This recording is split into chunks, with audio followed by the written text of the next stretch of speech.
Welcome to Extraterrestrial Reality. There is some new reporting out there that people who worked at Area 51 are now succumbing to disease, apparently from substances that they were close to when they worked at Area 51. Of course, Area 51 is that secret Air Force base out there in Nevada, in the middle of nowhere. Actually, near Area 51 is S4, another subsidiary facility where Bob Lazar allegedly worked at back in the late 1980s. He said that's where he saw they had actually recovered extraterrestrial craft there. That's where they were storing them, and apparently they're trying to figure out how they ticked. And a lot, I know there's that story for some reason seems to divide people in the UFO community. However, I believe Bob Lazar. I think that has been telling the truth about his experiences at S4, which is near the Area 51 facility. And now you have this coming out, and you have to wonder: are these people affected by recovered extraterrestrial / non-human intelligent craft? Is that what it is, or is it something else? Were they working on other top secret projects that involved radiation, and this is the reason why these people are getting ill?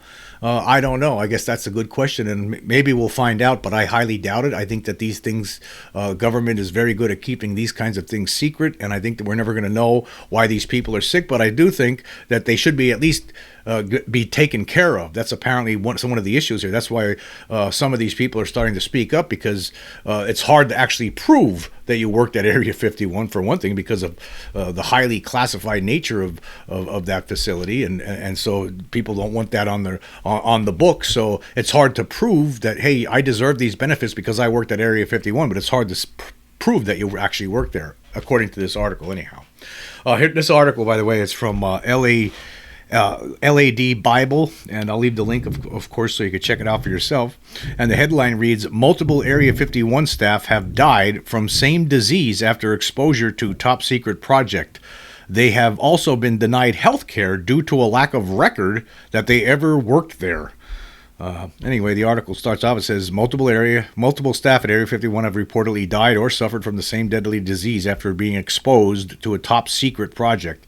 Did that top secret project, I wonder, did that involve recovered extraterrestrial craft that they were trying to reverse engineer or figure out how they worked? Is that what it was, or is it something else? It's not. They don't say. Because of the highly classified nature of that facility. It says here, Area 51, the highly classified United States Air Force facility located in the Nevada desert, has long been linked with controversy and strange goings-on, with many aliens and UFO sightings reported close to the base over the years.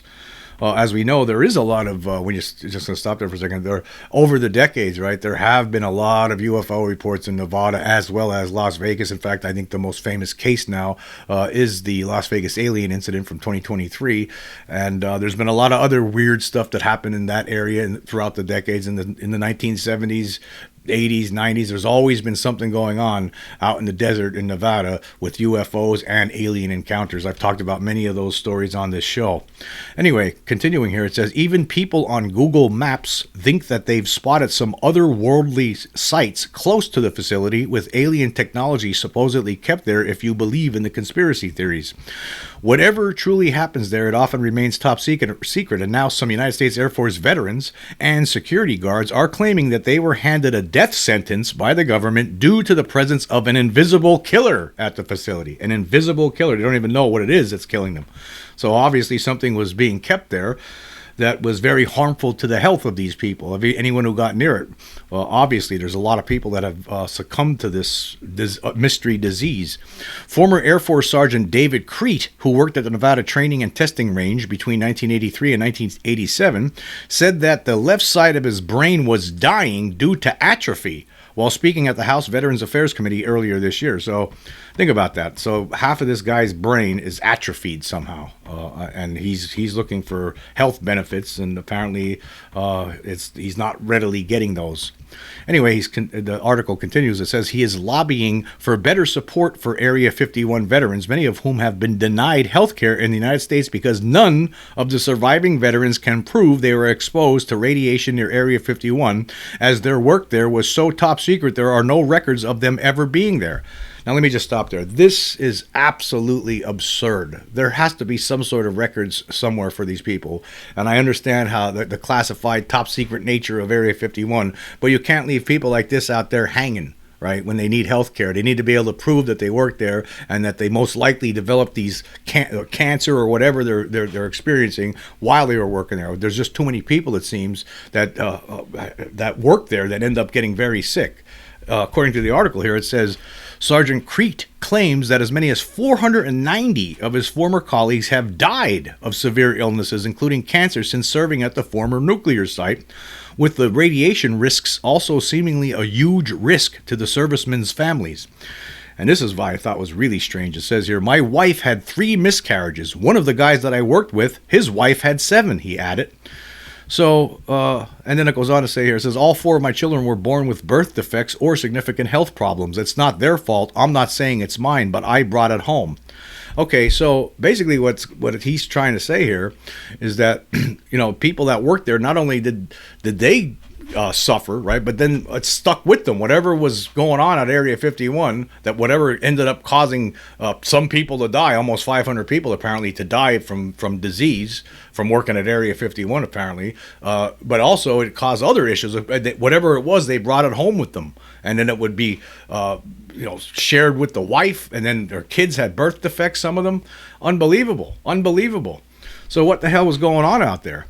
So, and you have to wonder, is it because of recovered craft maybe that they were near? I mean, obviously, if this guy or any of these other people that have become ill because of working there, obviously they're not going to say anything about what they were working on because all of it's top secret. You can't do that, obviously. But they should be taken care of for so many reasons. I mean, it's so wrong to leave a veteran to the United States government hanging out to dry when a person like this gets sick from working for the government, for doing government business. I mean, if you incur any sort of health issues because of this, you should have health coverage. This country should take care of you. So this shouldn't even have to be. These people should have been getting taken care of the whole time. They shouldn't have to cry out about this, say, hey, we need our health care benefits. They shouldn't have to do these kinds of things. But unfortunately, that's the way it is. I mean, obviously the control group dropped the ball here with the people. Obviously, I think they had looks like they have their heads set on the reverse engineering programs and as well as the development of highly technical aircraft that they might have been working on out there. I mean, that's what people believe, either that they're developing new kinds of weapons of war, new kinds of aircraft, and also apparently trying to figure out how the recovered extraterrestrial / non-human intelligent craft that they recover, how they tick, how they operate. That seems like what has been going on in places like that. But these people, they can't talk about that. But now they're sick, and nobody they can't prove that they actually work there. That's ridiculous. I'm sure that the control group has this information somewhere. They have to have data with regard to the personnel that worked there over the decades. I'm certain of it. So they shouldn't have to even go through this kind of thing. That's a shame. Anyway, continuing here, it says Sergeant Crete claimed that the only acknowledgement of his service came from the late United States Senator John McCain, who told him that his unit ended the Cold War. Air Force technician Mark Ely also worked at the base in the 1980s and is suffering from life-threatening conditions he feels were brought on due to the radiation he was exposed to. He said, upholding the national interest was more important than my own life. It scarred my lungs. I got cysts on my liver. I started having lipomas, tumors inside my body I had to remove. My lining in my bladder was shed. Okay, and they did try to contact the Air Force for comment, but apparently they didn't get a comment from them at this point. So this other guy saying that it was doing this work was more important than his own life. Okay, but that doesn't mean you should not be taken care of. If that's the case, I don't know if the article doesn't say whether Mark Ely is not receiving proper health care or not, but he should be. Yeah, I mean, of course, he did sacrifice himself, and as well as many other people did, working at this facility. But they should be taken care of when they get ill because of what they were working on while they were there. That's the bottom line. So I think it's an interesting story. And there's actually other things going on right now with Area 51 as well. I'm sure some of you have heard that there's a big fire blazing out there right now. There's a massive here's an article from the debrief. It says a massive wildfire raging near Area 51, a mysterious and highly classified United States Air Force facility in the Nevada desert. continues to burn its way across the Nevada test and training range, according to federal officials. It's known as the Gothic Fire. The blaze is believed to have been ignited by lightning on July 4th and has scorched more than 36,000 acres in its expansion across the sensitive military training area over the last 2 weeks. Now, from the images that you see of Area 51, there doesn't seem to be a lot of trees there, right? It seems like to be just open desert. So I'm assuming that this blaze isn't going to affect the facility. Probably some smoke and stuff like that, but I don't think the facility should be affected by this wildfire. It's just the fact, I guess, that it's burning very close to it, and that's the concern. So we'll have to keep our eye on that as well, but hopefully that thing will be rectified soon. And there will be no, I don't think the Area 51 is going to burn down. Let's just put it that way. Well, a lot of that's underground anyhow, and I don't think there's any concern about that. But we'll keep an eye on it and see what happens with it. You know, Area 51, you have to wonder, do they still are they still keeping craft there? I'm certain that they had to at points in the past. I mean, for decades, the United States, even though people knew about it, knew that there was a base there, they denied that there was a base there. They lied about it all the time. Never admitted to the fact that there's this military base in the Nevada desert. They just pretend that it wasn't there. Now they acknowledge it these days, but that's about it. Yeah, and speaking of acknowledging, when you really think about it, the only thing that the federal government has acknowledged with regard to the UFO situation over the decades is the fact that there are some unexplained UAP out there sometimes. That's about it. They will not acknowledge the fact that there are creatures in it, that there are beings, non-human intelligent beings operating this craft. They will not go that far. They will not ever take that step. They will never do that. To this point, that has not happened. Obviously, we know that they're lying. They have been covering up. It's something that they continue to do, and I don't think they'll ever stop. It doesn't seem like that to me right now. I don't think they want to. I think there's definitely a faction, the ones that really have embedded themselves in this secret control group. It seems like they're holding on there, and they just don't want to let it go. And I'm sure that they're using every power in their everything in their power, mostly probably money, to basically make the senators and congressmen look the other way for the most part. I think that that's being used for certain. In fact, actually, Ross Coulthart was talking about that recently, that he thinks that there are people in the Senate that have been basically read in on the program, and they know about this, and they're not going to talk about it. That some of them are now basically on the side of the control group, and they're as long as they get to know about it. See, the rest of us, we're too stupid, right? The rest of the world, they don't deserve to know about this unbelievable reality that we're not alone here, that there's an intelligence here with us that's non-human. They don't want that. It's okay for some other people to know about this, right? But not us, not the regular Joes out there. No, we're too stupid.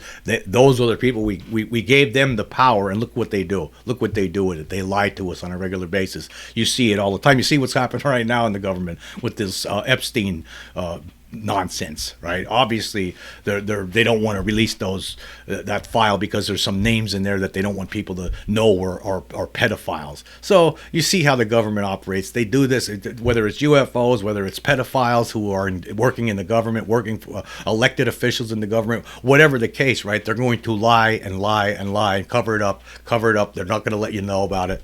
And that's just how it is. They have the power, and we don't. And we don't deserve to know about the reality or what they learned throughout the decades. We don't deserve to know this kind of stuff, right? That's the bottom line here. We don't deserve to know. They do. They're better than we are, apparently, in their minds. We're just a bunch of idiots. Just think about it. They control people through a lot of different ways, like over the centuries. When you really think about it, mostly a lot of this control has been wielded via the use of religion, right? So one of the issues that they have here is that if you tell the truth about the fact that there's a non-human intelligent presence here on Earth, right, then that's going to shatter some religions. It's going to shatter the faith for some people, right? Because that doesn't jibe with what they were taught. Now, some religions have gotten on top of this, like, for instance, the Catholic Church. For a while now, they've been talking about that they think that there is life on other worlds. They're preparing for the disclosure of the truth, right? So over time, what the Catholic Church will do, they will once disclosure occurs, they're going to tell the people that are members of the Catholic Church that, hey, yeah, God, it's a big universe. I'm sure that God, he created. He didn't just have people here; he had beings other places as well. That's going to be the line. In fact, they're already saying stuff like this. But some other religions aren't going to act like this. They basically, you have to remember too, a lot of it's just about making money. A lot of these people that run these big money, like these televangelist types, right? Those people, they're just trying to get people's money out of their pockets. That's all that's about. It has nothing to do with God. Those people, I don't even think. Do you ever see the one guy, Kenneth Copeland? The guy looks like he actually looks like a demon, right? Wearing a flesh suit. I mean, but somehow people over the years have given this guy millions, hundreds of millions of dollars. He has 3 private jets. Like, why does this guy need so much money? I don't get it. Well, it's what happens. This is like all these kinds of things, right, are going to be affected when disclosure happens, and it's easier to control. It's easier to control people when you have religion that dangle in front of their faces than if you didn't, right? Because then, if all of a sudden, if you tell them the truth that we're not alone, if there's other beings from other planets, and God knows from where coming here, right? Then the next thing you know, you're going to have some people questioning, well, I thought we were the only intelligent life in the universe, because that's what I was told, that God only created us, and so that's going to cause all kinds of issues. And then they don't have that; they're not able to control those people anymore, right? Some of these people. There's all kinds of little issues like this, I'm sure, that they have considered when they discuss privately about the implications of disclosing the truth to the public. And I believe some of it has to do with religion, for sure. There's no question about it. The implications will be staggering once that is released. Not for all religions, but for some. Some of them are, actually some of them right now, you hear them calling it's like these creatures that can't be from intelligent beings from other worlds or even from here, because they could only be demons from hell. They just say these things because they're so steeped in their religion that's the first thing that they think of. They can't think of anything else. They can't accept anything else. And if you try to explain to them that, hey, maybe they are from another world, and then they'll put their hands over their ears and they'll go blah blah blah blah. I actually had somebody do that to me once. Somebody who was religious, right? They actually put their hands over their ears when I tried to talk about there's really alien beings from other worlds that are intelligent, more intelligent than we are, obviously, because they were able to get here somehow, right? And they actually I actually saw this person put their hands over their ears and go meh, meh, meh, meh, meh, meh, meh, meh, because they don't want to have their faith shattered, because they don't want to know this. They don't want to know truth. They'd rather just live in whatever world that they've constructed for themselves over the decades. They don't want to have that come crashing down. And governments, I'm sure that the federal government here, as well as other governments of the world, understand that telling the truth about this, telling people the truth, because we're not alone. I mean, I know people are out there, some people out there who won't accept it, right? But the bottom line is we are not alone. There's no question about it. We have the evidence now that shows that for a fact. That's being covered up outside of, other than places like here. Like, I'll talk about it and some other people will talk about it. But for the most part, as we've talked about recently, that evidence is being covered up. There's no question about it. Anyway, moving on, I want to talk about this weird story. This is something that happened in Brazil back in 1967, and it's called the Crixus UFO incident. And the reason I want to talk about this, I think it's interesting because it's a case where it seems that you'd be better off if you ever come across an alien creature, a non-human intelligent being, right? The best thing to do is do not try to harm it, because you might get killed. And apparently that's what happened with this guy. Apparently, we'll talk about this story. There's not many cases where you hear about somebody attacking a non-human intelligent being, and then that non-human intelligent being attacking back and the person dying. But that's apparently what happened in this case here. We can't say with 100% certainty that it was the attack by the alien that led to this person's death, but it could have been. We're never going to know. It did help prompt and speed up his death. At least that seems to be the case, at the very least. Anyway, this is an article from strange.com. And it's about the Crixus UFO incident. It's one of the most impressive UFO encounters from the 1960s that occurred in Crixus, Brazil in 1967. When foreman Inácio de Souza, 41, saw a UFO landed on the farm where he lived and worked, he shot one of the crew members from the object, and on payback, Inácio was hit by a beam of light that weakened him. Inácio died of leukemia almost 2 months later.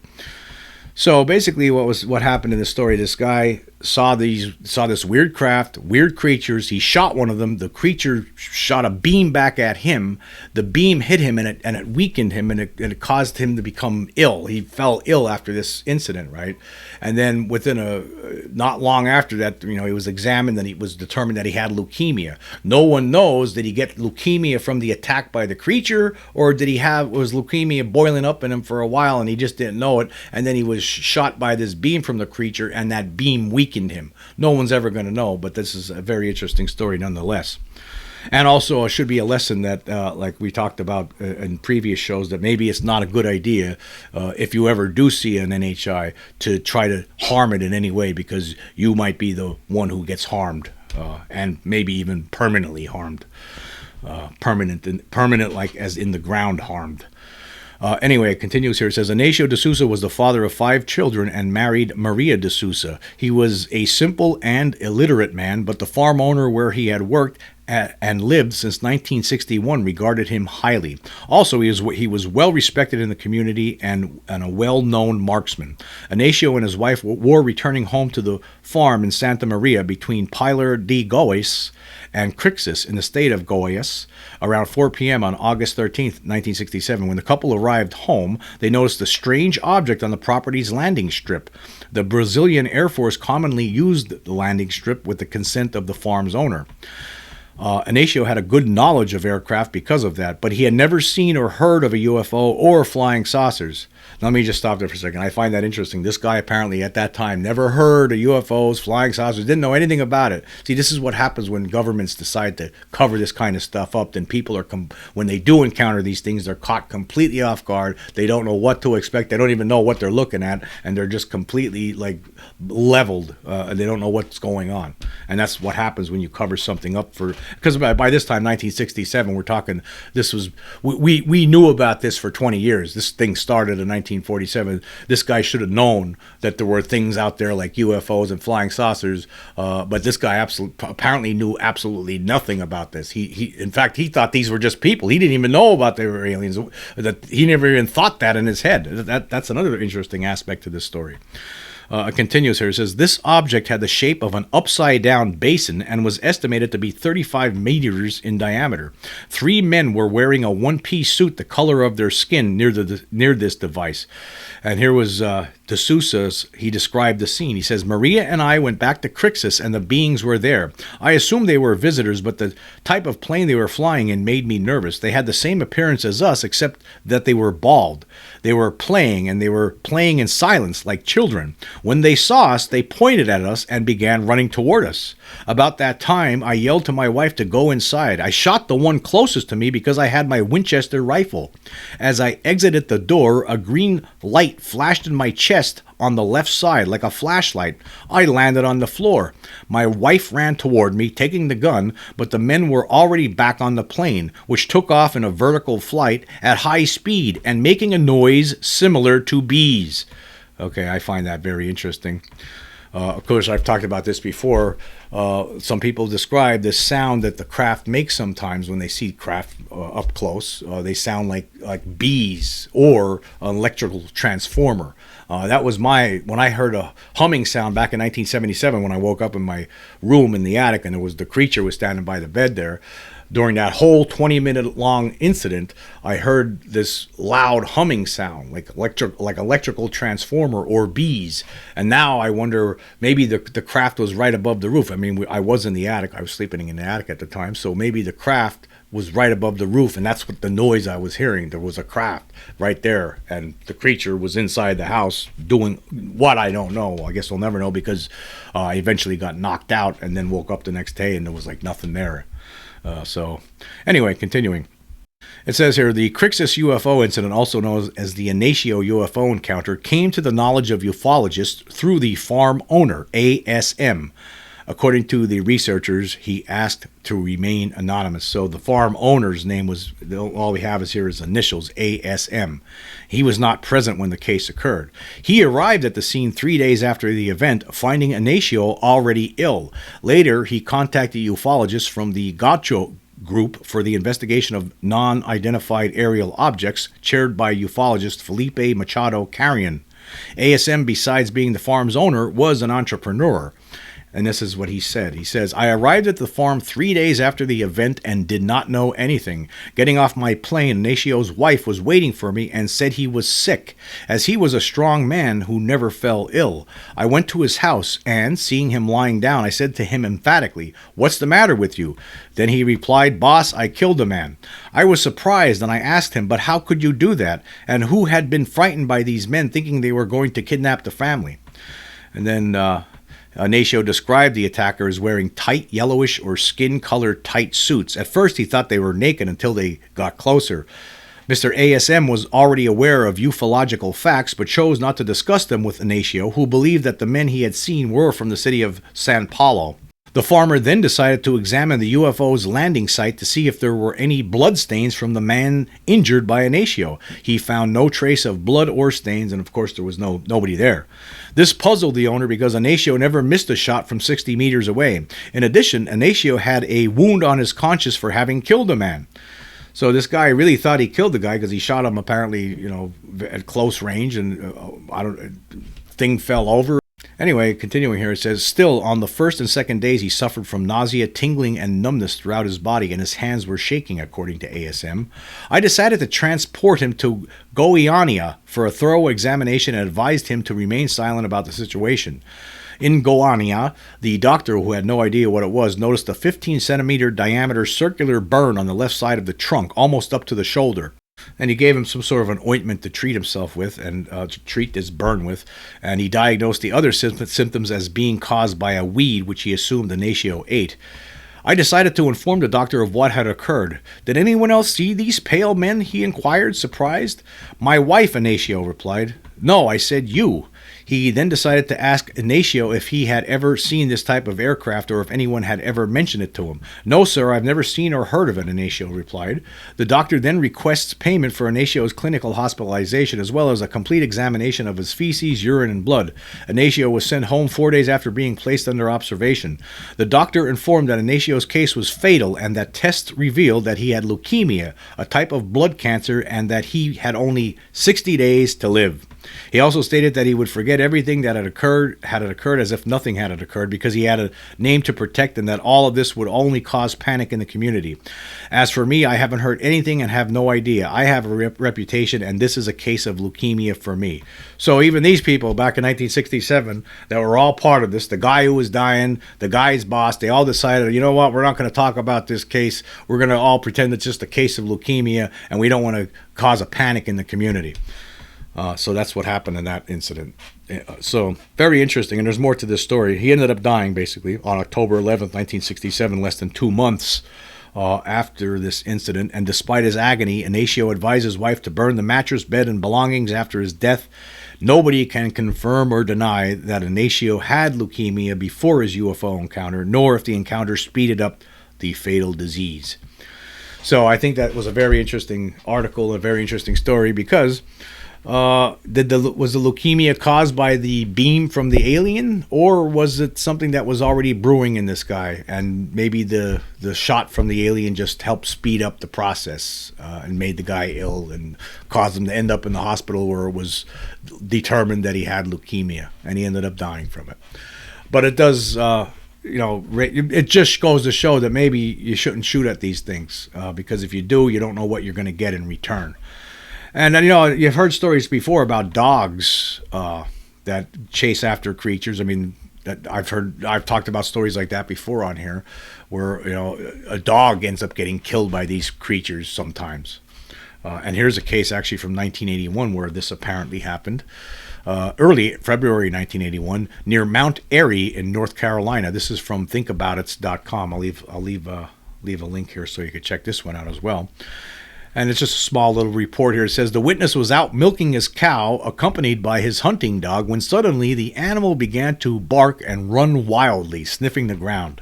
The witness then followed the dog to the top of a nearby hill, and as they neared the top, they came upon a short humanoid creature with pink skin and a very large head, large round eyes, no nose or mouth, and wearing some type of light robe. The dog had apparently injured the creature since it was lying on the ground with obvious injuries to his legs and arms. Frightened by the sight, the witness grabbed the dog and drove into town. He then left his dog at his farm and drove to a motel. The next day he drove back to the site, but the creature was gone. As he returned to his farm, he found his dog lying dead in the yard and 2 of his cows were missing. So, basically what this guy did, he comes across this creature on his property, on his farm, sees that his dog had already attacked this thing because it was laying on the ground and it was obviously injured, and this scared the hell out of him. So he gets out of there with his dog. He picks his dog up. He drives into town. He's all shook up. And then he decides he's going to go back to the farm. He just drops his dog back off at the farm and then decides to stay in a motel for the night because he's scared. Then he goes back the next day and he finds his dog's dead. His dog's dead. Somebody asked the question here at the bottom of this report, was there an autopsy on the animal? You would hope so, but it doesn't seem that there's no information with regard to that. And on top of that, 2 of his cows are missing. He probably should have kept the dog with him the whole time. He should have took the dog. He should have found a motel where they accept dogs. That's what he should have did. Because unfortunately, in this case, the aliens killed the dog apparently for attacking them first. I could only assume, right? I guess that's the lesson for today is if you try to attack an alien and it doesn't work out, you might be killed, unfortunately.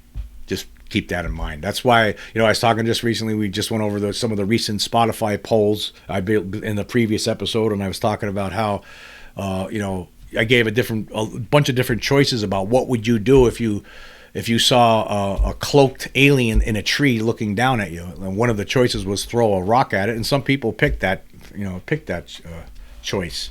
I don't think I would throw anything at it. I think I'd probably get out of there. I'd try to get an image, try to get a video or something maybe.